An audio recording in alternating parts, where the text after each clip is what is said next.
are back. This is the Shillan and Duffy show. We are recapping UFC Vegas 16, or I should call it UFC Hermanson versus Vettori, or maybe it should be called UFC Vettori versus Hermanson. This is brought to you by the Sherdog Radio Network and the Loudmouth MMA Podcast Network. Recapping this with me, as always, is the senior editor of Sherdog.com. He is the great Ben Duffy. Ben, what's going on, my man? Hey, I'm doing really well. Still got a little bit of a charge from a really, really fun main event, and just ready to dive into these with you. Did you want to do the autopsy of the card lineup first? Because otherwise, I've got the bonuses here. Let's do the autopsy. You know what? Actually, let's get the. Actually, what I should do is probably introduce myself. I introduce you. If people don't listen to, I'm Keith Shillan. I am a writer for Sherdog and the executive producer of the Loudmouth MMA Podcast Network. But let's get right into it, because who cares about me? Let's talk about the card first. And sounds good. How about you do this? How about you hold on the awards, and when we talk about the fight, then you announce it, kind of like build the suspense, like announce the individual ones as we go along. So before I get into the main event, this card was absolutely cursed. I mean, not to get political, but COVID cases seems to be rising all across America, and as far as I know, all across the world. And nothing could be more evident than on this card that has just been, some of it was injuries, but a lot of it was COVID related. We had so many cancellations. I want to just cover some of them. Originally we had Merab Dvalishvili facing Cody Stamann. Cody Stamann withdrew. Back up. I think it was Ronnie Barcelos first. He was removed. Yep. Then it was Cody Stamann. Cody Stamann was removed, and Merab was scrapped from the card altogether. Talia Santos was supposed to fight Marina Moroz. Moroz withdrew. She was replaced with Montana De La Rosa. I'm going to put a pause on that fight. And then, of course, we had the main event. We had two changes. We had three different main events. The first main event was originally supposed to be Jack Hermansson versus Darren Till. Darren Till was pulled due to an injury. Darren Till was replaced by Kevin Holland. Kevin Holland tested positive for COVID-19. He was removed. In his place, the guy who actually fought tonight was Marvin Vittori, making history, being the first Italian fighter to headline a UFC. He actually did fight. So we had three changes. We had weigh-ins. We thought we would find, guys like Louis Smoka made weight. We thought we were all set, and then just before the card kicked off, we lost not one, not two, but three fights the day of the event. Those three fights were Jimmy Flick making his UFC debut, was supposed to take on Cody Durden. Durden was withdrew due to a medical issue that was not COVID related. The other two fights that were removed was COVID related. The first one, Talia Santos versus Montana De La Rosa. One of Montana De La Rosa's cornermen tested positive for COVID-19, and that fight was scrapped. And the other one, Movsar Evloev versus Nate Landwehr. Evloev himself tested positive for COVID-19, and that fight was obviously scrapped. So we had 11 fights as of yesterday. Now we finished with 8. Let's get right into it. Marvin Vittori versus Jack Hermanson. I'm saying Marvin Vittori's name first because not only was he the first Italian fighter to headline a UFC main event, he also was the first Italian to win a UFC main event, as Marvin Vittori won a unanimous decision over Jack Hermanson. Let's get right to this. I had it. It was a close fight. It was in the total of strikes. It was close in the competitiveness. But the actual breaking down of rounds, it wasn't that close on my scorecard. I had it 49-45 for Vittori, 4-1 with a 10-8 round in the first. How did you score the fight? I scored it exactly the same. I gave Hermanson the third round, and I gave Vittori every other round with a 10-8 first round. How I had it. Vittori almost knocked out Hermanson, I'd say maybe midway through the first round. I should mention that this fight, it was absolutely incredible fight. I think it's probably, I'm assuming it won fight of the night. Okay, it certainly did. It won fight. You know what? We'll probably forget who was the performance bonuses because there were some pretty good performances. Gabriel Benitez got a $50,000 bonus for thrashing Justin James. Jordan Levitt for sleeping Matt Wyman with that slam that I'm sure we'll talk about for longer than the fight took. Wow, a couple guys that also had really good performances that did not get a bonus. The first one that comes to my mind was way down in the prelims. Ilia Topuria had a really good performance over Damian Jackson. And also the co-main event, Jamal Hill over in St. Preux. Yeah, I mean, we knew Levitt was going to get a bonus for sure, based on, I mean, he's got a highlight reel knockout. Anyways, let's go back to the main event. The first question I asked for you, so Vettori beats Hermansen. Is this a good thing for the UFC, for Vettori to win?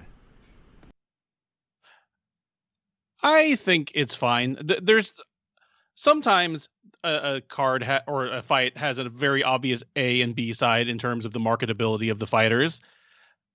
This is not one of those cases. Like, they're both perfectly likable guys. They both, you know, for what it's worth, speak English just fine. One of them swears a lot more than the other.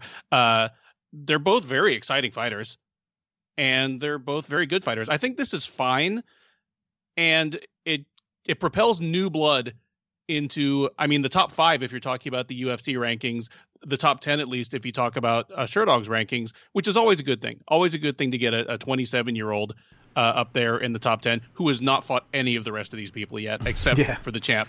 So I see both sides to the argument, like what would have been better for the UFC. Short term versus long term. Short term, I think Jack Hermansson would have been a better fit because he's high in the rankings. They've kind of been lining him up a little bit to get a title shot. He hasn't faced a champion.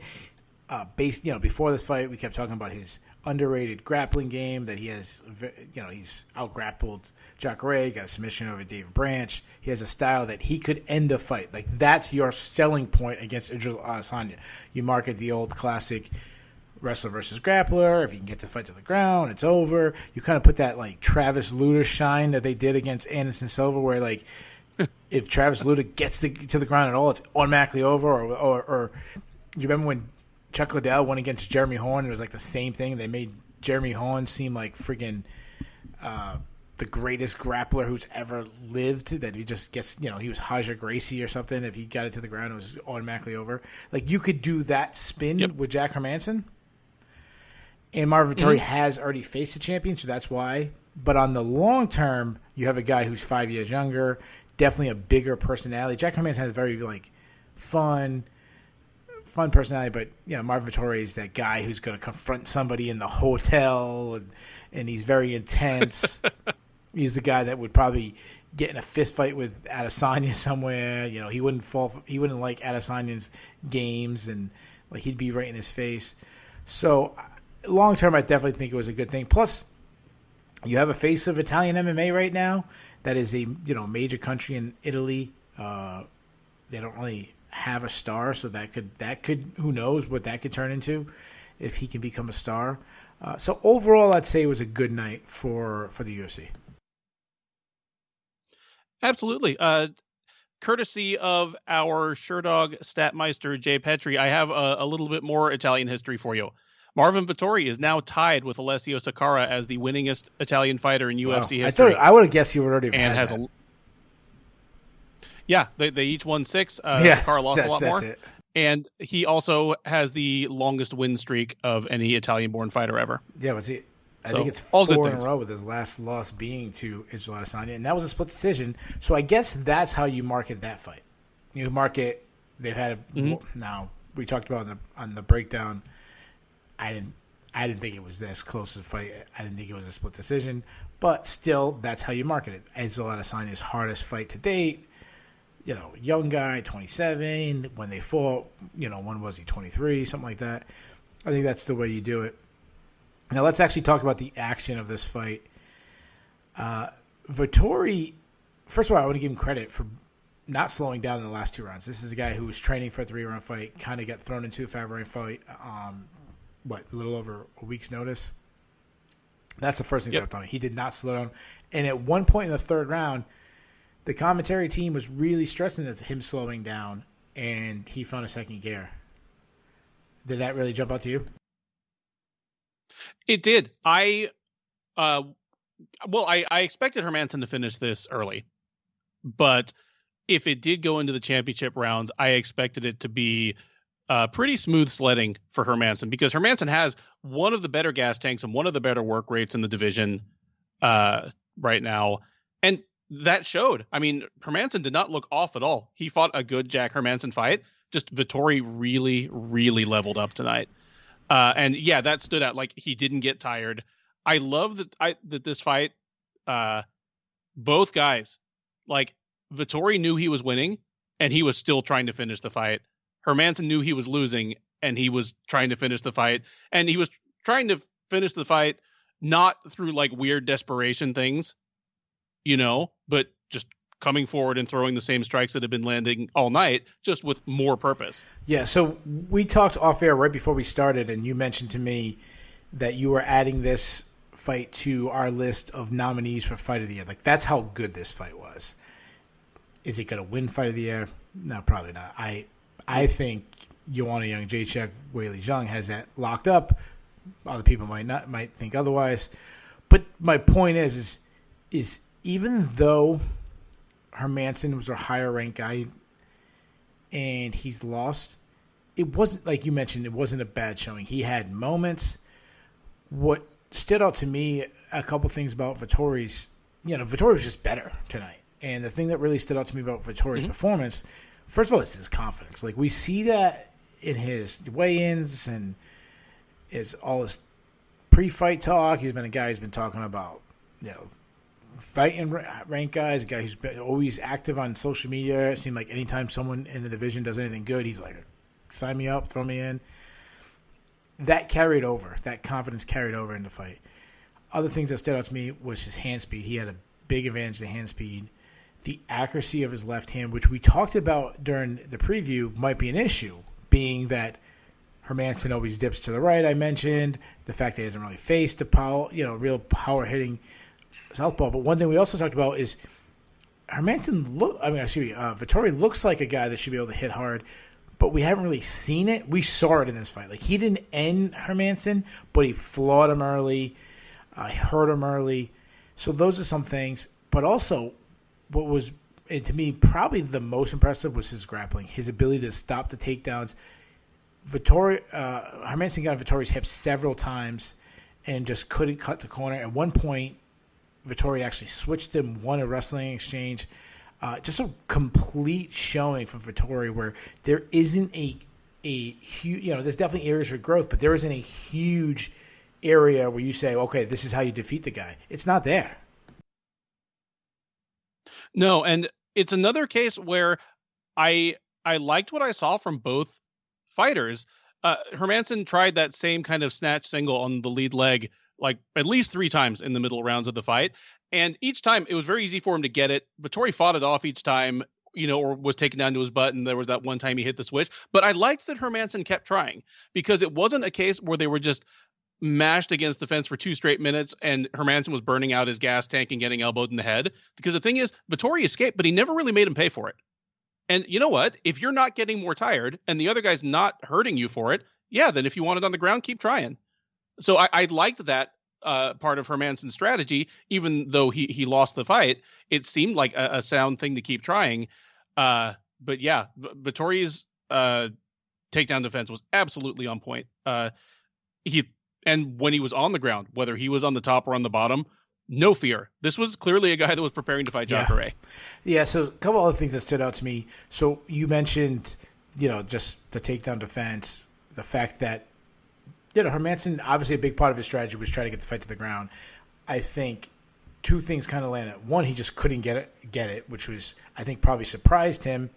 I think he probably had more success getting takedowns on probably even Darren Till and Kevin Holland.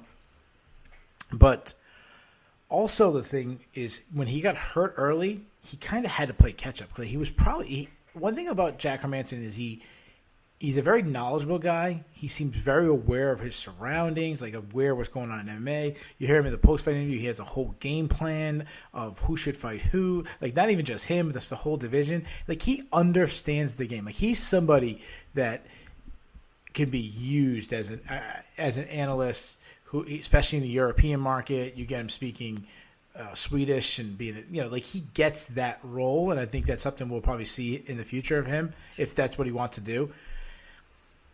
So I feel like he knew he was behind, which is why he came out when he came out very aggressive in the second round, pressing the takedown. He couldn't get it for pretty much the whole round, and then now he knows he's down. Like, wait a minute, I might have got 10-8 round. I'm down another round. If I win the next 3 rounds, I might be looking at a draw at best case scenario.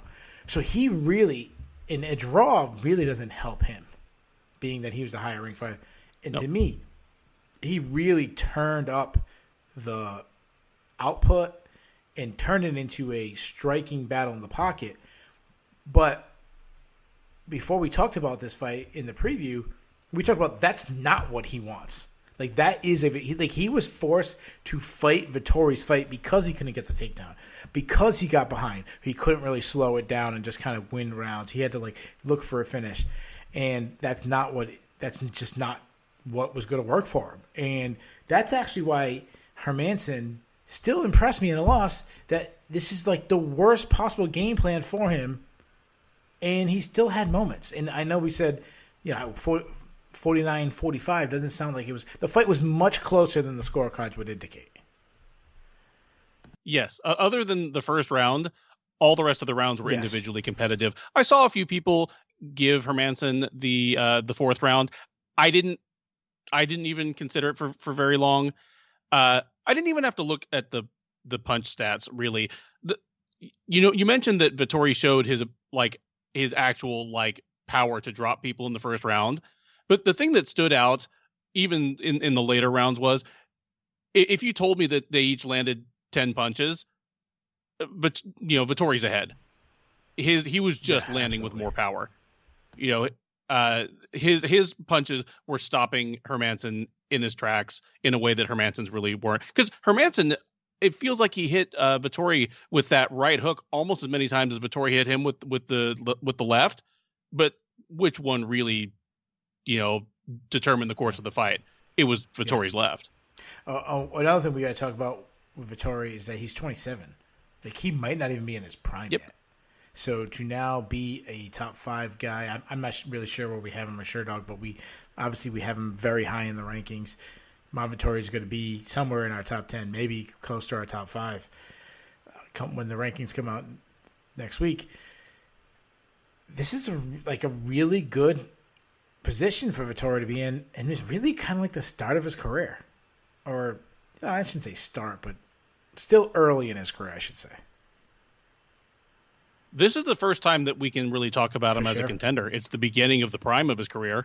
Whether that ends up being a long time or a short time, it's the first time that he's even realistically, hey, this guy might be one fight away from a title shot. So I think he had such a brilliant performance, such a huge week, or 10 days, whatever it was, getting the title shot.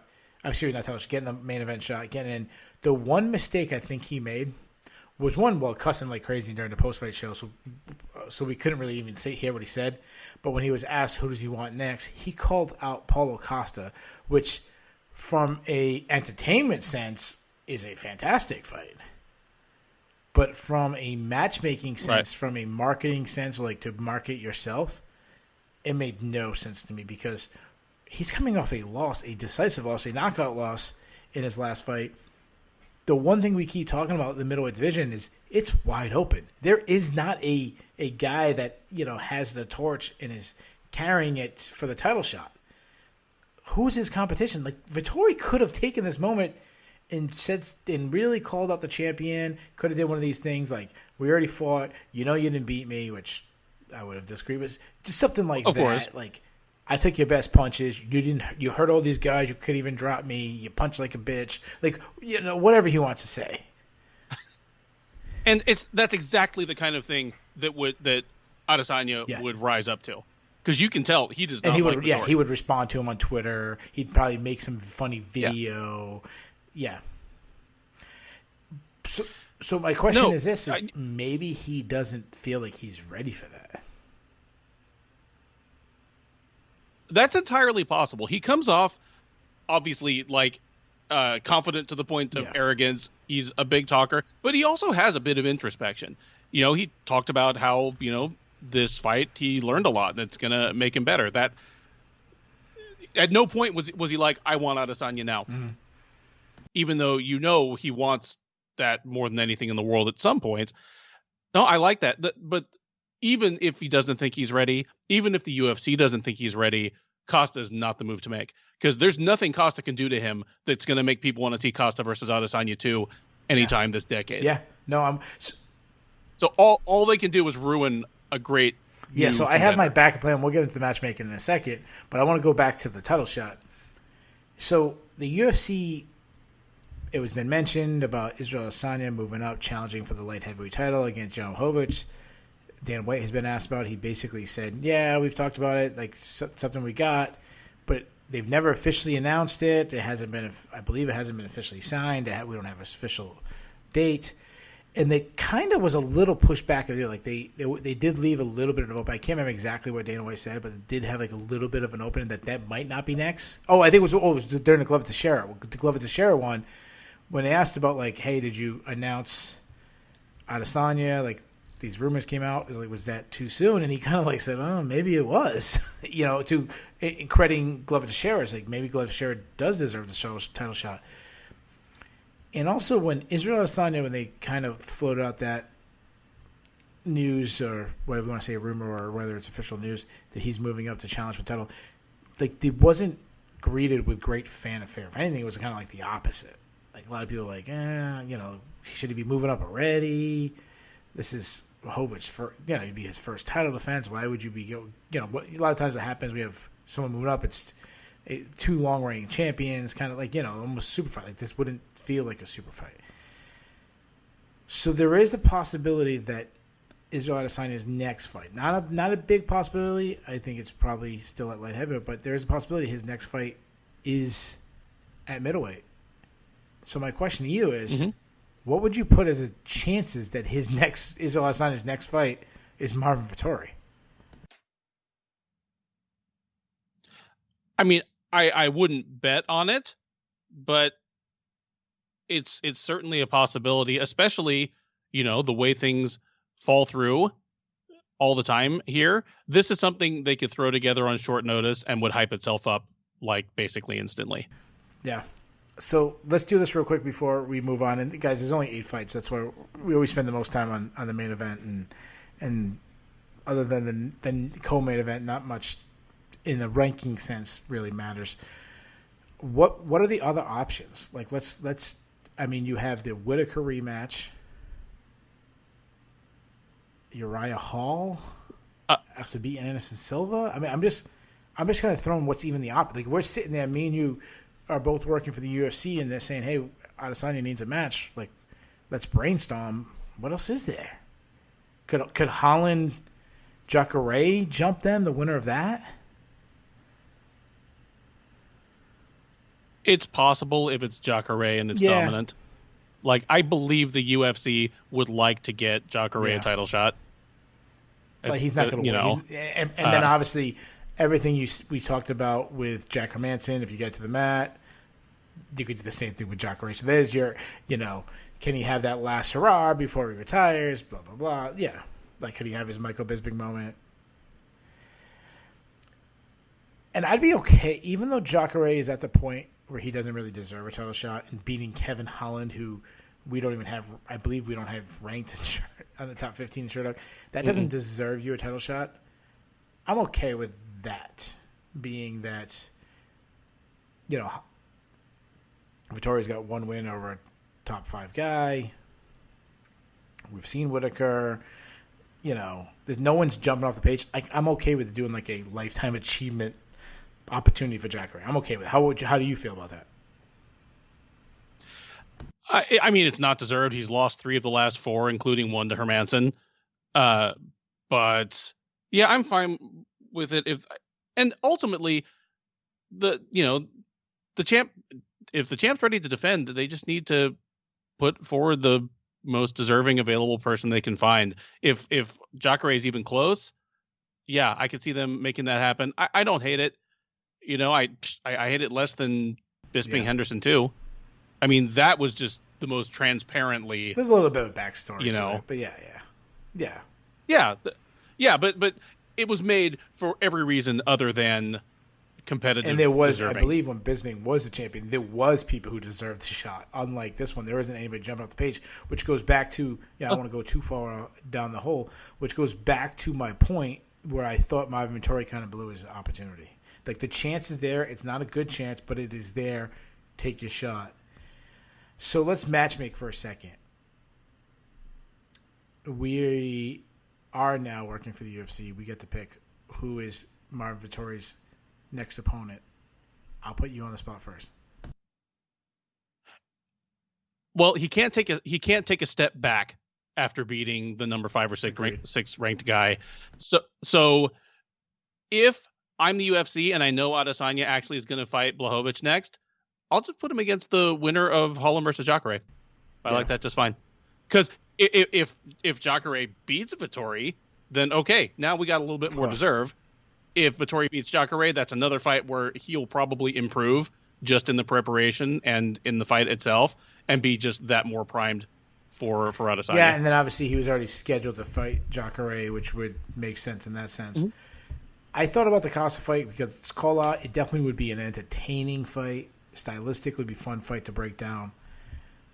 But from it's a lose-lose. So the fight I would do, being that it comes down to, like, this is the thing. If Israel Adesanya is not fighting for the middleweight title next. So if he's not fighting for the middleweight title next, I put Vettori against Whitaker in a true number 1 title fight.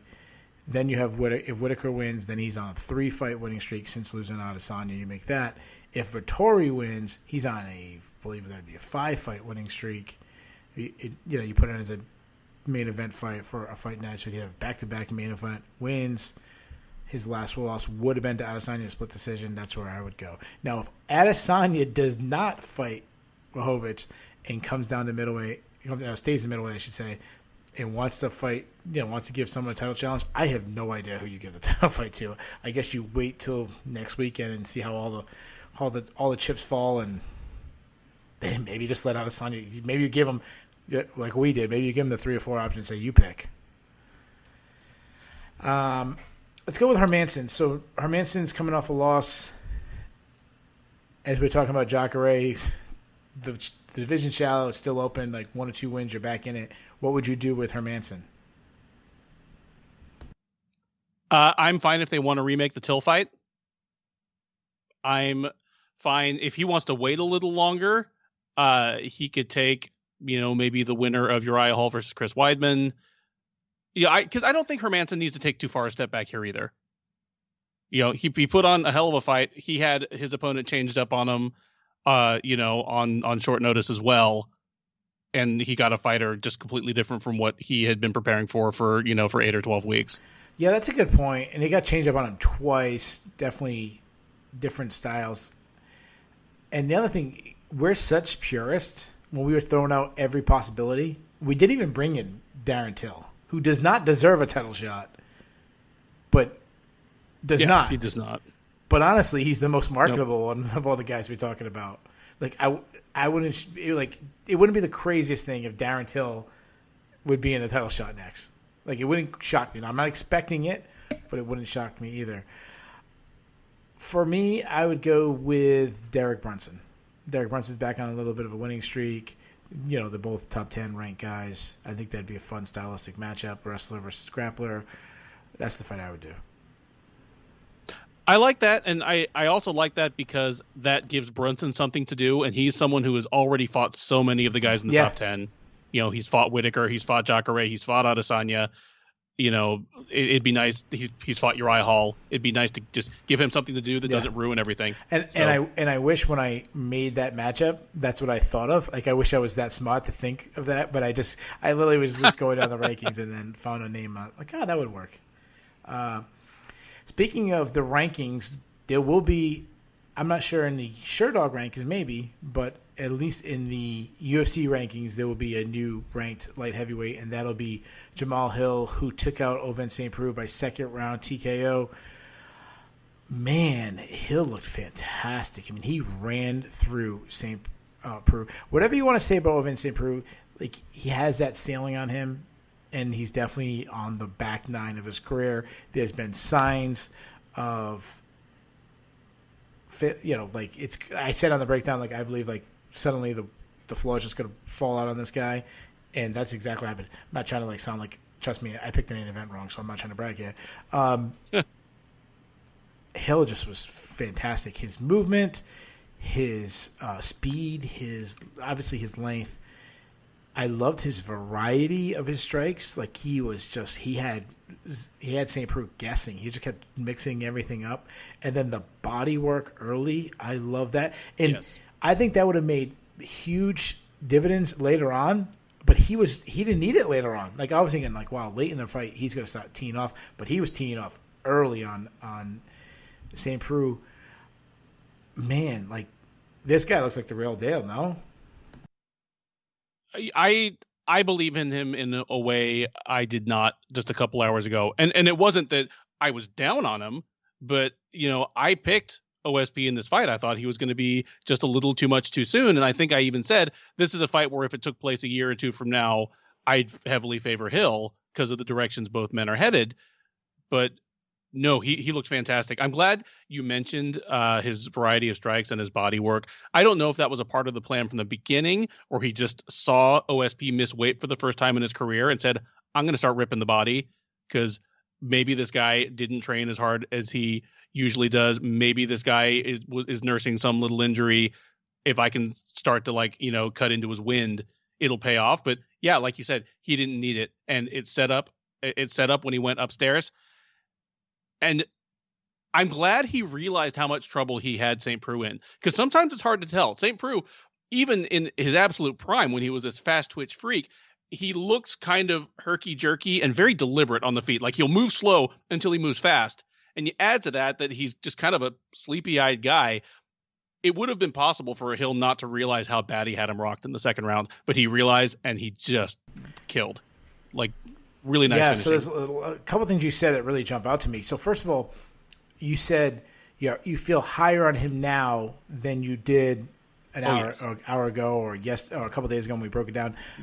I feel the same way. Like, now I picked Hill, but one of the things I was saying about him was, hey, he's just making a big jump up in competition, and that's why we should be worried about him. I mean, it's not often you go from beating Klidson Abreu, who technically he got a no contest with because of smoking weed,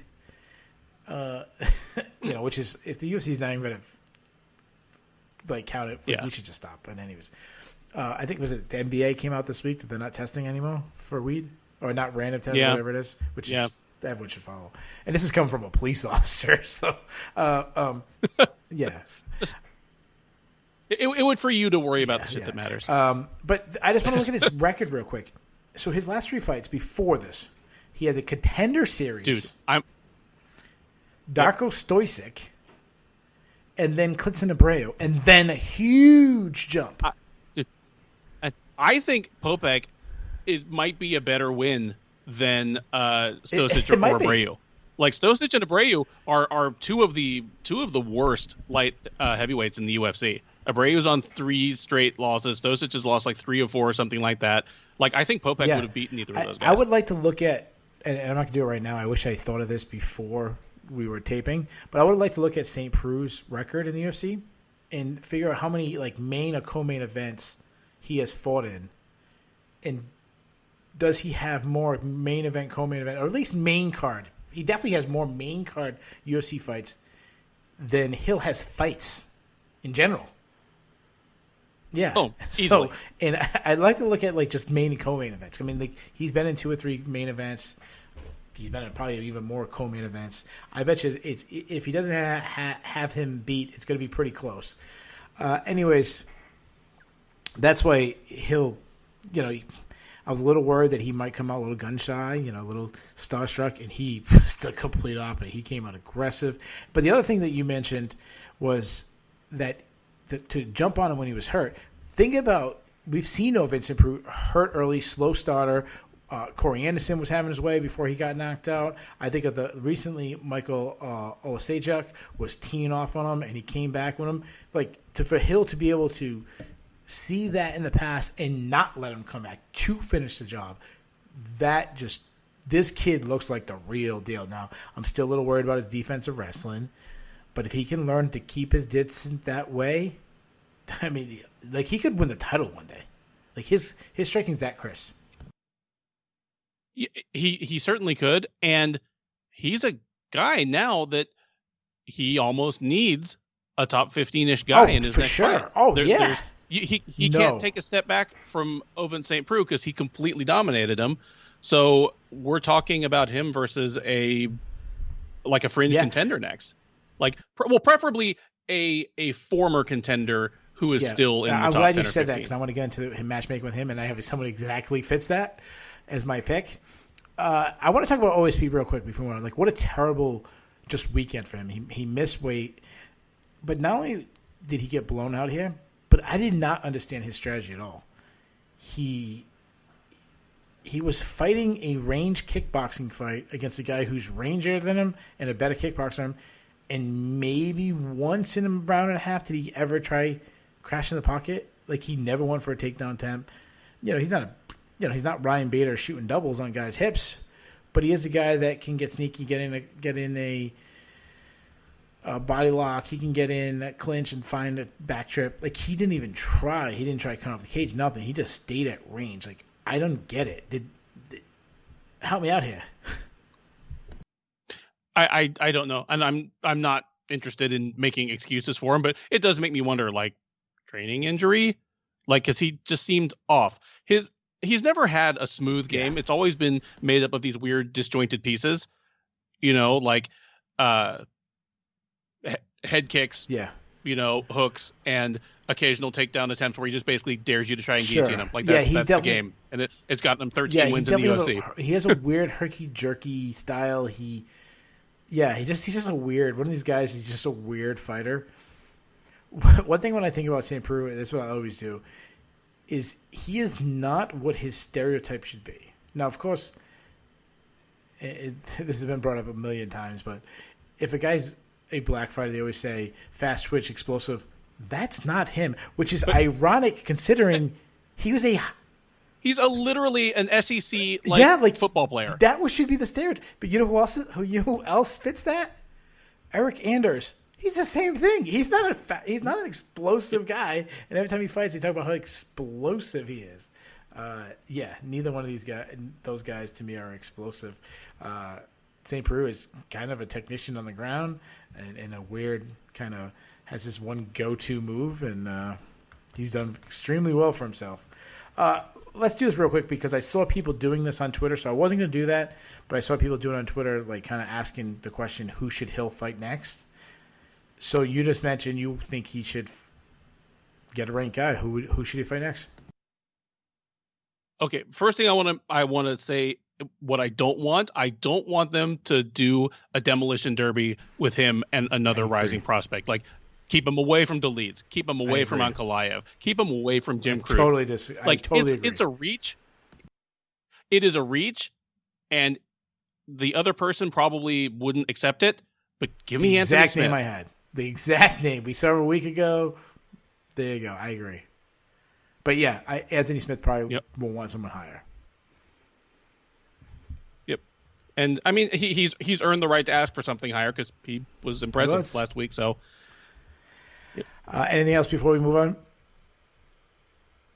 Nope. That was a fun fight. Didn't go the way I expected, but it was fun to watch a young fighter just kind of open my eyes like that. Really, really impressive performance. Yeah. Before that, we had Gabriel Benitez versus Justin James. That was originally supposed to be a prelim fight. Got bumped to the main card. I don't remember why. Do you remember why it got what fight did it replace? De La Rosa versus Santos. Okay. No, I think it was already bumped up before that, wasn't it? In that case, Evloev. No. Evloev versus Landwehr was okay, because they had 6 fights, so they went down to 5. And the one that replaced we lost those 2. the Wyman fight made it to the main card. But this fight, now you got me wondering, was there another fight that got canceled that bumped this? I don't know. I don't know. Maybe it was always on the main card. I apologize if it was. Anyways, Gabriel Benitez took on Justin James. Gabriel Benitez won by first round TKO. Gabriel Benitez's last fight against Omar Morales, I saw people like jumping off his bandwagon because he lost a really close. I mean, it was definitely a decisive win, or it wasn't controversial, I should say, but it was a close fight against Omar Morales. And I saw so many people like knocking the stock of Gabriel Benitez. It seemed like me and you weren't on that. Like I knew this was going to be whitewashing. Like this was a mismatch. I thought the line was too close. I thought he should have been a 3-1 favorite. And Gabriel Benitez beat the brakes off of Justin James. He looked fantastic. His hands were quick. He was jabbing his face off.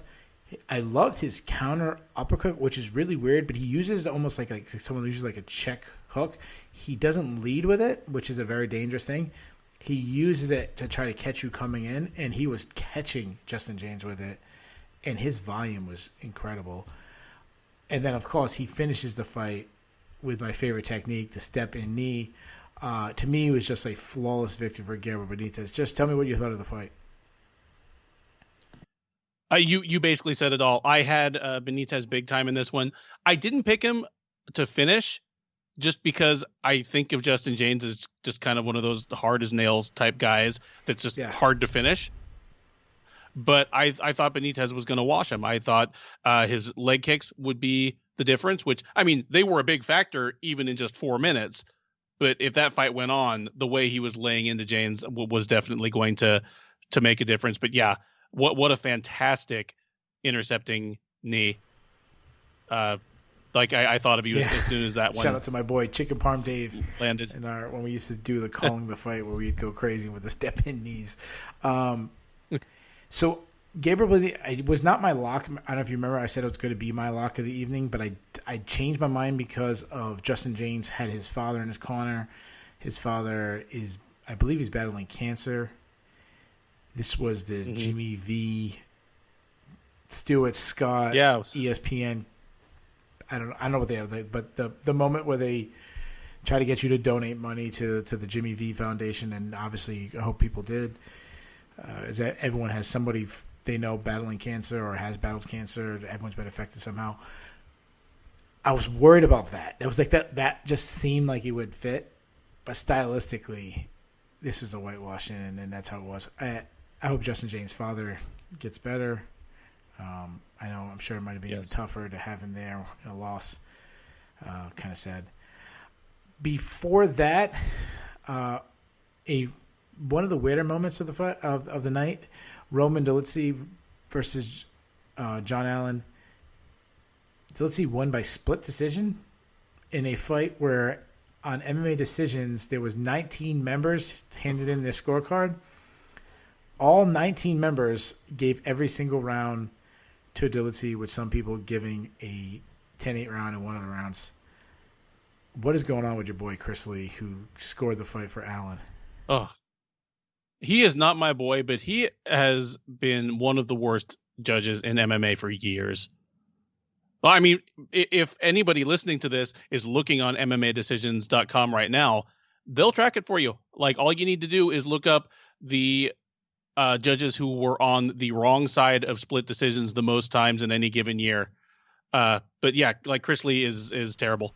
Just not just judgment call stuff, but just scorecards where you're like, do you even know what you're watching? Yeah.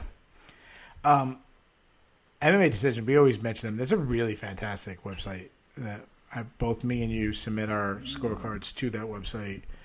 If you're not familiar with it, it's just MMADecisions.com. It's really, really cool. Check them out. And we'll give them some free publicity for us.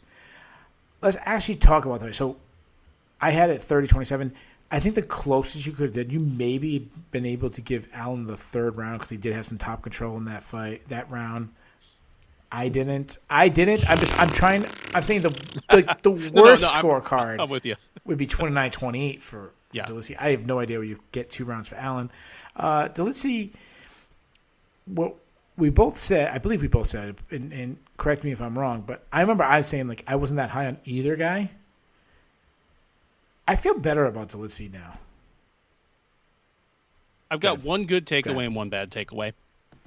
My good takeaway is, at least in a fight that he is winning, he does have gas. That's a good point. My worry when you see a guy who's like 7-0, 8-0, and all he's done is roll over miserable opposition, usually in the first round, you're like, okay, is this guy going to hit a wall in like 6 minutes? And to add to that, he's bricked up. But he's a bricked up guy too. Yeah, well, that's why I worry about it, is because he's in his 30s. He's a jacked light heavyweight, but at least when he's winning the fight, he has enough gas. Like his it's not like his hands dropped. It's not like he stopped throwing combinations because he never started throwing combinations. You know, it's not like he was easy to take down. Just, you know, it finally worked for Allen. So that's good.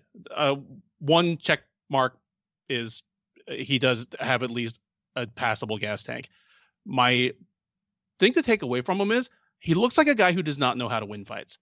He looks like a guy who has so overmatched everybody he's fought that he's just been able to go out and just swing until they fall down dead, or just, you know, slide for a leg lock and pull their leg off. Like, he has 2 wins by heel hook in like a minute, but they're in his first 2 fights. And if you look at those fighters, one of them is literally like 0-3 in his career. Yep. And like just completely the most miserable, like kind of Russian, Ukrainian, like regional opposition. I think this is the first time he's ever fought a decent fighter. In other words, you mean like Jack Swagger's next opponent? Yes, exactly. Like just the fact that he was going for heel hooks in the first round. Like, that's not something you do in 2020 when you're trying to win a fight. Like, just going for heel hooks dry when the guy, like, there's no reason to. It also surprises you. Like, it was ridiculous. Also surprises you when you say to somebody, I'm going to go for this heel hook, and then it doesn't work. Like, that probably surprised you. Like, wait a minute. Like, people know how to get out of those moves at this level? Yeah. He obviously has a set of individually impressive skills, and he's obviously a hell of an athlete. But yeah, he just doesn't. I don't think he knows how to win fights against good fighters yet. This is the only decent fighter he's ever beaten, and I see potential in him. But Ovince St. Preux would have killed this man tonight. I think Ovince St. Preux would have smashed him tonight. Right. Hill would have. I think so. But Hill could have beaten the leads after beating OSP. So I wasn't thinking I was going to go down this route, but it's a really good point. So I think about the sport of wrestling. So if we compare the UFC to wrestling, and when I say wrestling, I'm talking about amateur wrestling, not WWE. If you say the UFC is the highest level MMA, which obviously it is, and the international wrestling scene, if you want to say just NCAA, whatever high level wrestling scene you want to say, is when you we'll take the NCAAs. If you reach the NCAAs, the Division I NCAAs, you've been wrestling probably since junior high, maybe elementary school. And if one time between then and the time you reach NCAA, you face good competition, whether it's been in the state tournament, depending on which state you are, whether it was just on the national level, off-season tournaments. That's what's great about a sport like that, is it's not your first time you've had to be challenged. Like, MMA is one of these sports where you can have a guy reach the highest level and never been challenged, which is troublesome. This is why it's like a two-edged sword when it comes to like managing fighters. You have one side that's like, you want them to have an impressive record, so kind of had it. But then the other side is you want them to be successful when they get there and not being challenged. You don't have to dig deep for the first time in the UFC. Like, you should have had to dig deep, whether it be as an amateur, whether it be on the regional scene, and it should be a couple times. And I think you're dead on with this guy, Delici. I do have some couple good takeaways. I think, one, he's well-rounded. Two, he does have a strong wrestling base, wrestling skills. And in this division, that can go very far. And you also mentioned he didn't gas out. So there is some things, and I think he can go far in the division with that. But you're right. He's going to get a first loss soon. And it's going to be one of those head-scratching losses where his opponent wasn't as nearly as skilled, but was able to dig deeper. It's going to happen soon. It's going to be one of those weird losses. Yep, I'm with you. And it won't spell the end for him. It'll just be how he bounces back from it. Like, it's probably coming because the UFC is going to have to match him against people that are ahead of what he's ready to deal with just because of his record. But yeah, it won't mean the end for him. Yeah. And before that, we had the opening fight for the main card, Matt Wyman versus Jordan Levitt. Ooh. Man. So one thing, I think we both picked Levitt to win in the first round. One thing about so Matt Wyman has fought 3 times in the UFC since his 4 or 5 year hiatus. We talked about having no offense in his fights against Luis Pena and who was his other opponent? I can't remember. Was it? Oh my God, I'm drawing a blank. Who did Matt Wyman fight? Joe Solecki. Yes. So Joe Solecki and Luis Pena. And we both said like he had no offense. Well, we were using that as a hyperbole. Like he did land some strikes. He did. In this fight, he literally had no offense. As we've already been talking longer than this fight happened. Jordan Levitt does what Jordan Levitt does and shoot immediately. He picked up Matt Wyman. He framed on his head. Like Matt Wyman was kind of like holding a guard while Levitt was in on a double. With his left hand, Jordan Levitt placed it on, framed up, created a little bit of space between him and Wyman, got his hand like right on the neck, and full force slammed to the ground. When he hit the ground, Matt Wyman went out on cold. Fantastic. 2 things I want to take away from this. 1, Matt Wyman should never fight again. Like, not just in the UFC. He should just, plain and simple, never fight again. Now, this slam could knock out anybody. Absolutely. Like, this could have knocked out the best fighter in the world. This slam could have knocked out John Jones, could have knocked out Khabib. Okay. And I know people say that. That said, in 3 fights in the UFC, you've been absolutely ran through. I just think it's time to retire. And, like, his wife is cornering him and, like, weird shit like that. Yeah. Mike Perry's girlfriend doesn't help him. Sam Alvey's wife doesn't help him. Like, get the wives out of the corners. And the other takeaway, no matter what Jordan Levitt does in the UFC, no matter how successful or unsuccessful he is, he's going to have this highlight forever. This is always, if he fights 5 years from now and he racks up wins over the best guys in the division, he's holding the title, and they're still going to go back to his UFC debut where he slammed Matt Wyman. That's going to be on his highlight reel. And it might unfairly inflate expectations because you already pointed this out. You're ahead of the curve on this, compared to me. This isn't going to happen every time because someone other than Matt Wyman is going to show that Levitt is, to put it kindly, a developing striker. Yeah. He's just, it's not there yet. It's not together yet. And developing even is a compliment because that means I'm assuming it is going to develop. But yeah, for the Matt Wymans of the world, that's all it takes, man. Scooped him up and just on the side of the noggin too. Yeah. It wasn't like right on the back of the head. He sort of framed, and his forearm was kind of like across Wyman's chin. So it was all of both men's weight just coming on the man's opposite ear.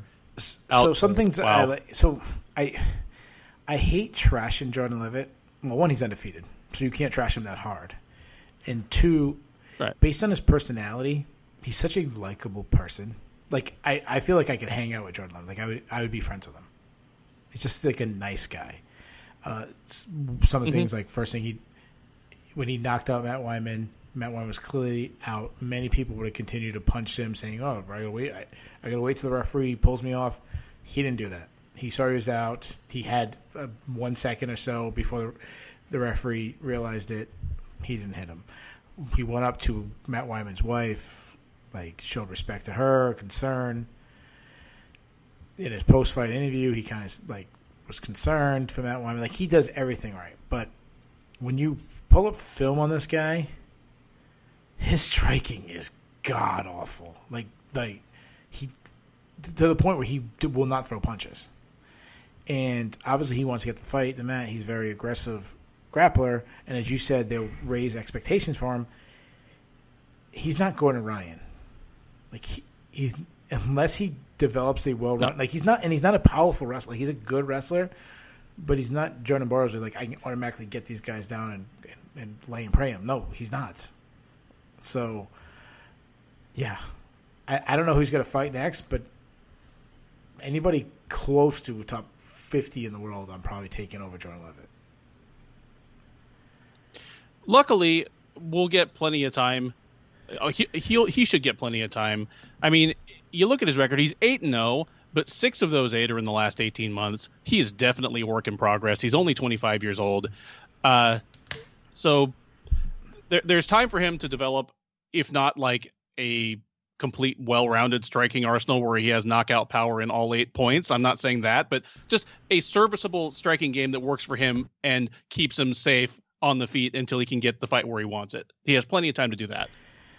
Yeah, as you say, I really hope it doesn't overinflate him. But one thing you talked about him working, he does train with, I believe, Syndicate MMA, which is a really good team. So he could, like, if he suddenly is a good striker in his next fight, like I'm talking about Jordan Levitt today, or at least the last time I seen him have to do stand-up. Yeah. He hasn't had to do it in a long time. So as far as I know, he could be way more advanced than what I last seen of him. So, and I'm kind of hoping I'm wrong on him. And it works in his favor that he is a lightweight. He's going to get several more fights before he has to fight anybody good. I mean, I'm thinking of what's his name? The guy from New York that got head kicked by Kevin Lee. Gregor Gillespie. Yeah, I'm thinking of Gregor Gillespie, where, I mean, Lee was his first really shot at a very good fighter, and he got 4 or 5 fights in the UFC. And Gregor Gillespie, like Levitt could be looking. Gregor Gillespie is, I mean, obviously he's a lot older than him, and definitely has a lot more fights, so I kind of can't compare him. But like their entry into the UFC, Gregor Gillespie was the NCAA Division I champion. Like he was a much higher prospect, in my opinion. Speaking of prospects, we have 2 guys who are not prospects at all. We have Luis Smoka versus Jose Quinones. Luis Smoka won by second round TKO. I think we disagreed on 3 fights. This is one of them. The one fight we disagreed on was Santos De La Rosa. The other one, I think, was you picked St. Preux. So I got that one right. So I got to brag. You got to brag on this one, as you picked Hawaiian's favorite son, Luis Smoka, to beat Jose Quinones. This was a fun fight. Like, it only went the second round, but I was highly entertained by it. I was highly entertained as well, and it actually played out about like I expected it to. Luis Smoka, there are a lot of Hawaiian fighters that they just get tagged with the cliche, he's just a Hawaiian brawler, he just wants to scrap, and it doesn't necessarily apply. It applies to Luis Smoka. Luis Smoka is a just scrap guy, and I expected Quinones to be the more nifty, more technical striker and probably get the better of the striking exchanges, but I just expected Smoka eventually to be able to either hurt him anyway on the feet just through sheer just toughness and moving forward, or to eventually be able to get it on the ground where I expected him to have the advantage. That ended up being the case. And the reason why I thought it was a fun fight is, especially in the first round, was really close. I did give the first round to Quinones. I'm okay with anybody who gave it to Smoka. They brawled it out. Quinones came out very aggressive, kind of pulled out the brawler in Smoka, and they really teed off. But they also had some fun ground moments with Quinones getting a couple takedowns. Smoka always doing what Smoka does. He's very good at scrambling. Terrible defensive wrestler, I think. But you talked about on the feet, Quinones being more of a technician versus Smoka on the ground. It is, in my opinion, it is complete reverse when it hits the ground. When Quinones got takedowns, he wasn't able to really secure the position. But when Smoka got takedowns, he did secure the position, and that was the difference. And that's why he ended up in the second round, got a head and arm choke, or as we call in wrestling, a headlock. And then got the mount, Quinones tried to scramble. Smoka locked in the hooks and just pound him out. Smoka's been through a lot, so I guess it's nice for him to get a win. Absolutely. I'm happy for him. I am glad that Louis Smoka's position in the UFC is safe for at least one more fight. Yeah, no, I'm with you. Know what I mean? So I said the reason why I didn't take him, I thought it was a pretty even fight. And the reason why I didn't take Smoka is I'm not trusting him anymore. I don't know if I trust him anymore. Like, I didn't know if that trust raised. I don't think I'm going to probably take him in his next fight. Obviously depending on who he takes. But move on. The guy I'm definitely going to take in his next fight. We both were pretty high on him heading into this fight, and I think he even exceeded our expectations as he took out a pretty good fighter in Damian Jackson. Ilia Topuria not just took out Damian Jackson, threw a clinic on him, ran right through him. I forgot who said this or who's the first one. Everyone says it. There's levels to this. There is levels, and Topuria is on a different level than Damian Jackson was. This was just a get a paycheck fight for him. I am biased to wrestle boxers. I know that. I come from when I fought, I came from a wrestling background. I was similar, classic shorter, stockier wrestle guy's body. I like to brawl like Topuria. Not saying I'm at anywhere skill level, but I'm saying style. So I know I'm biased. So tell me, am I just being extremely biased when I say this guy looks like a top 15 fighter in the division right now? On skill, yeah, he does. Like, I'm dazzled because in a year when the UFC has really been willing to just go off on proclaiming a fighter the new truth based on not that much demonstrated inside the cage, Topuria has beaten better people than Khamzat Chimaev has this year. Yusuf Zalal was, he was Topuria before Topuria beat him. He was like kind of the shiny new thing at featherweight. And then Damian Jackson is, at the very least, he, over the course of an over 20 fight career, has not been that easy and out for very many people. I know he got iced in PFL, but you know what? He was shooting for a takedown, ran right into a flying knee. That's not something. Yeah, that's not something that plays out the same way if they fight 10 times. I think Topuria would have thrashed Jackson just like this 10 times in a row. Right. The disparity in the power, the speed, the tightness of their strikes on the feet, that finish was just a thing of beauty. Like, I think if he had just put his hands up and walked away, I think the body shot might have finished it. I think Jackson might have doubled over a second and a half later and not been able to get back up. But instead, that short right that hit him on the side of the head, that sounded like every cliche you've heard from an announcer in the early 2000s. It sounded like hitting a walrus with a baseball bat or a watermelon being thrown off a bridge or whatever the hell. That was, oh my goodness. Or where he's throwing that hard, Joe Rogan says, looks like he's throwing a baseball. Yeah. Topuria, so his pocket striking was sensational. The body work, as you said, was sensational. But the thing that really sounds to me is this guy's supposed to be known for his ground, and we didn't even see his ground game in this fight, which is even more impressive. And the other thing is, I just flip over to Damian Jackson. Obviously, Damian Jackson, I think he's from your area, so you're very familiar with him. Okay, he's from Dallas. He's another Fortis guy. One of the best teams, Damian Jackson. Listen, Damian Jackson's never going to win a UFC title. He's never going to fight for a UFC title. He's never going to be ranked in the top 15. But he's a tough out. He's a tough out for anybody. But this is a guy, you think about Mirsad Bektic, a guy who's a true veteran in the UFC, a guy that at one time was extremely hyped, like more than Topuria is right now. Like, people were ready to give Mirsad Bektic a title. Like, that was a very trendy prediction. Mirsad Bektic now, obviously, he kind of went 180 the opposite. He's been a little bit of a failure. He still struggled with Damian Jackson. You saw how tough Damian Jackson was. That Mirsad Bektic couldn't get him out. And then Damian Jackson actually, with a come from behind victory over Mirsad Bektic. Compare that to what Topuria did tonight. Topuria just ran right through him. That's what makes it even more impressive. Spoiler alert, someone's going to be on my Bulls and the Bears from this fight. That was the second fight. The first fight of the night was Jalon Valante versus Jake Collier. Collier won by unanimous decision.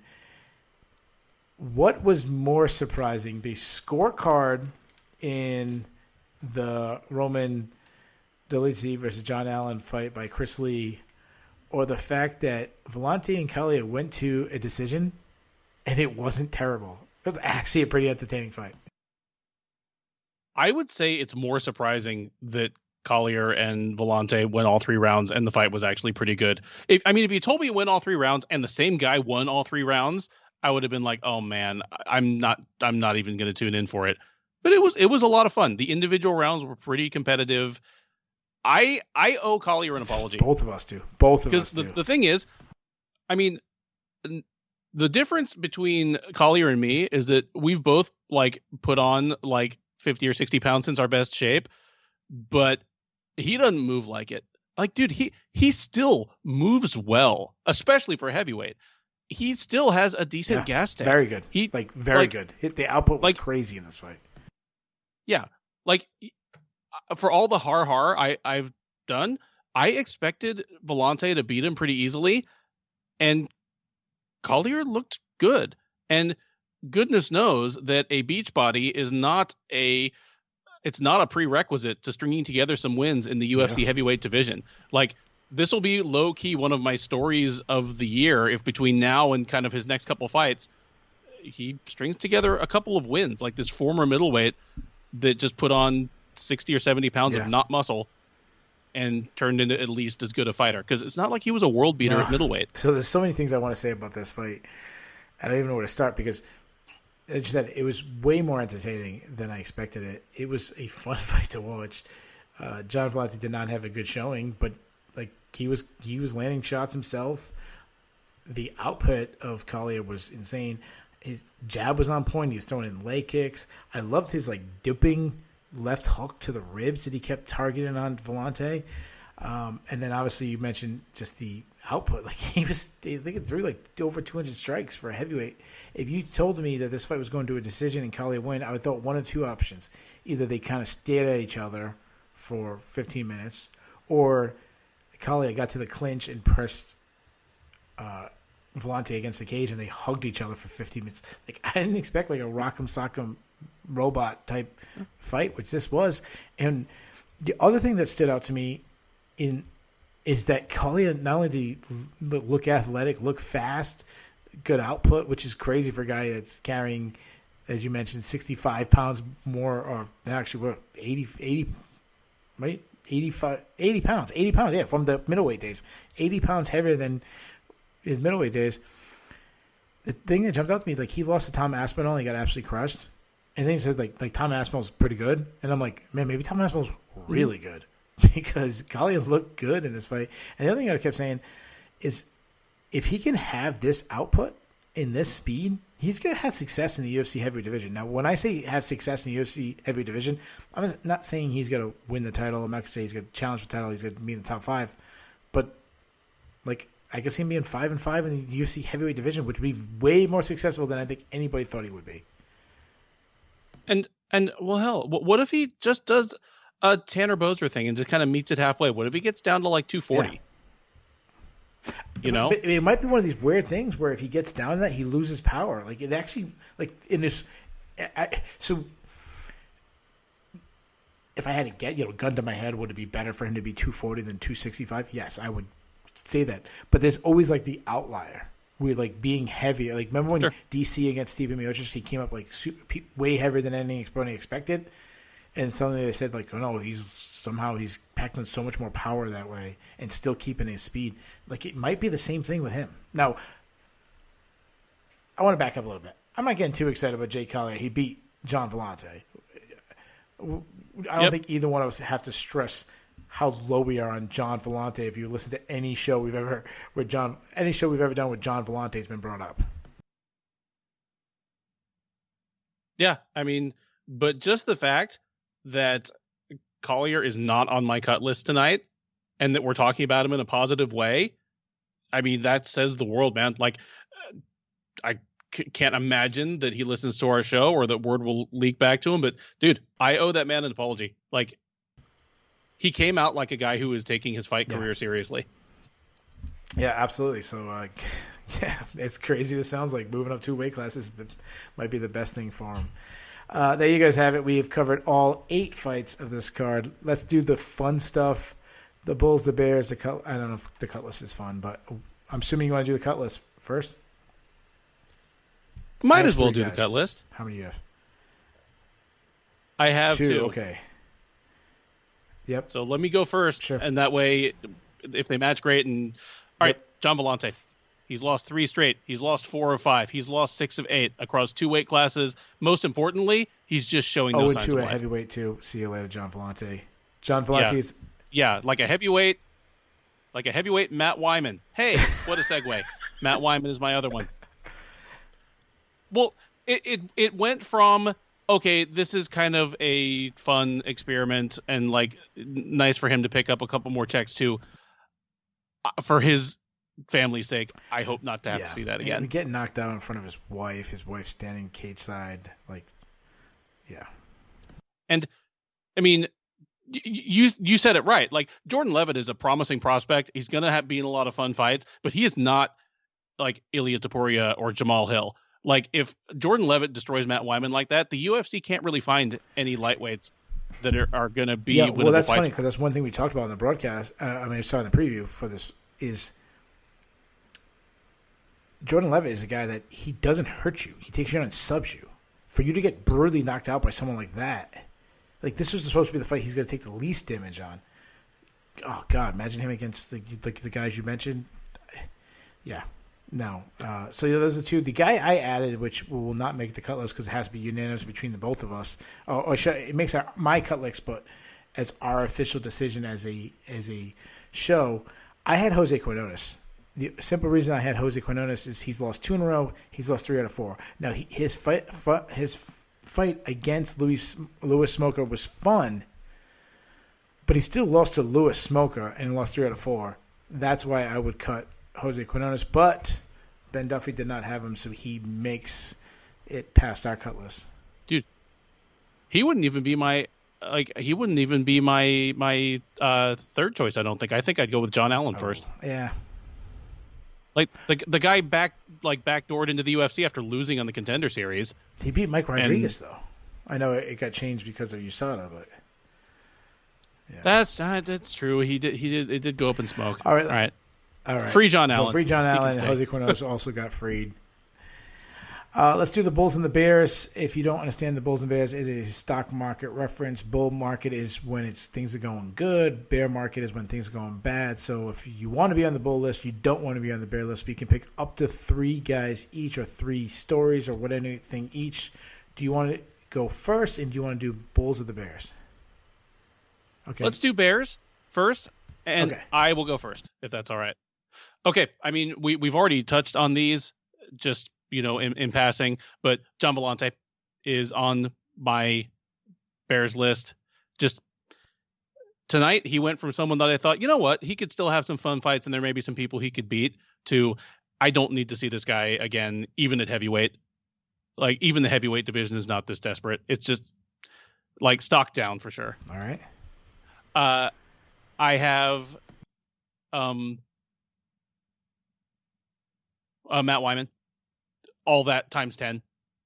Like, he went from someone who figuratively didn't do anything to his opponents to someone who literally didn't do anything to his opponent and got knocked out badly by a mildly interesting prospect that neither of us is calling a future top 15 contender. That's just a bad look. And finally, Ovince St. Preux. Ovince St. Preux had already passed his window of title contention, but there's a lot of room for a man to pick up some checks and some bonus checks in the UFC light heavyweight division well into his late 30s and even into his 40s. Just ask Shogun Rua.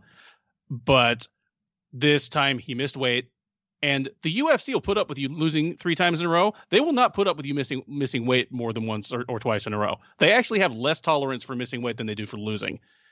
And just got completely shown up by, granted, a very, very good prospect, but just didn't have anything for him. Couldn't make any adjustments once he realized what his disadvantages were. St. Preux, to me, has always been a guy that it's not a puncher's chance because it's really a shoulder choke chance or a head kick chance, but he's never been completely out of any fight. Like, I was more interested to see his last round and a half against John Jones than I was to see this fight after about 2 minutes. True. Yeah. Like, the spark is gone. All right, I'll get to my bears. So my number 3 bear was UFC translator during the Illa Topuria. The guy had one of the best moments of the card. Wanted a translator because he speaks limited English, and the UFC translator for him was not there. Like, where was he? Dude has one job for the evening and no-showed. That guy, whoever that guy is, his stock goes down. My number 2 is it's going to kind of contradict what I said because I don't think it was a bad showing for him, but I'm just thinking about it as a stock. He had to go down a little bit, and that's Jack Hermansen. This guy in his last 3 fights, he's lost 2. Both of them were main event fights. He had his chance to maybe secure a title fight, did not do that. Just to listen to the way he talks, this is a guy that winning the title means so much to him. He has made his road a lot harder. Now, I agree with you on Valante and Matt Wyman's. The only reason why they didn't make my list is I think their stock was so low already. It was like MySpace stock this month compared to MySpace stock next month, like whatever. So my number 1 was also your number 1, and that was St. Preux. Everything you said. Add in this is the guy that was headlining UFC's where it looks like his next fight, I wouldn't be surprised if it's on a prelims of a fight night or it's down the list. So not a good night for him. Let's go to the Bulls. I will go first this time. My number 3, Marvin Vittori. I mean, he's in the main event, obviously 4 wins in a row. The biggest thing is going from Jacare to a main event, and possibly, if everything falls right, might have even got himself a title shot out tonight. He would be higher if he had the right call out. The wrong call out did not give him the number 1 spot. My number 2 is the co-main event guy, Jamal Hill. He's now ranked. John Jones was tweeting about him. Like, what a perfect night for the guy. The guy's undefeated. But my number 1 Bulls for the evening is actually a plural. I kind of gave it away. And that's Georgia, the country's MMA, who's a little rinky-dink country, just killing MMA scene right now, especially in the UFC. They had another great evening. They went 2-0. Those 2 guys, Roman Dolidze and Ilia Topuria. We talked about how crazy both of us are about Ilia Topuria. So Georgia MMA gets my number 1 spot. All right. I'll just say, as far as my Bulls list goes, this might be the most crowded and hard to pick one of any UFC event since we've been doing recaps. I mean, we had 8 fights. Of all 8 winners, Dolidze, like, just because he left a few question marks, he might have been the guy that did the least good for his stock. Like, every other winner tonight, like, either taught me something new or reassured me or just blew my doors off. Like, all the way down to, like, Louis Smoka, who, I mean, he has pretty modest career aspirations, but, or Jake Collier, that all of a sudden we're talking about in a somewhat positive light. Like, so many people did themselves good tonight. But I'm with you. Marvin Vittori, fantastic performance in the toughest and most important fight of his career. Jamal Hill, like, showing himself to be the real deal in just about the best way he possibly could. Because if he iced St. Preux in 20 seconds, you could always be like, well, but instead he outclassed him for a round and a half and just showed himself to be a step ahead and was able to finish a very hard to finish guy. I mean, it's possible to finish OSP when he's just exhausted, but he wasn't exhausted there. He just got knocked out. And give me in pride of place. Or no, I can't make it Collier. No, it'll be Ilia Topuria, because he's another one that, he was expected to beat the guy, but just completely walked through him and showed wrinkles to his game that, I mean, we knew he had him. We knew he was a good striker, but just showed himself to be a sensational striker. Like, he's got power. He's got the full arsenal. It's tough not to get too excited about the guy. He's 23 years old. Yeah. I don't think we even mentioned his name. His age. during how crazy we were going on. He's still 23, which is even more insane. Let's do the grade for the card. I'll go first this time. I'm going to give it a B. I think we had a Fight of the Year candidate. We had a Knockout of the Year candidate. I mean, listen, the Knockout of the Year is already locked up, but a normal year's candidate. Everything was, like you mentioned, there wasn't a boring fight. Everything was pretty entertaining. However, I felt like a B was the absolute ceiling they could get when you have 3 fights canceled right before we're going on to broadcast. So overall, it was a good night for me. What did you score? I'll give it a B+.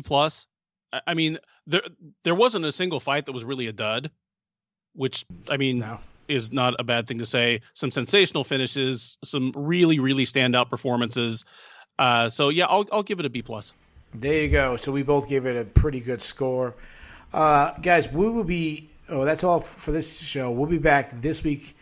The train just keeps rolling, gets busy ever. We have UFC 256 going on this week. Me and Ben will both be back. We'll be previewing the card, making all our predictions. One thing, Ben, I got good news for you.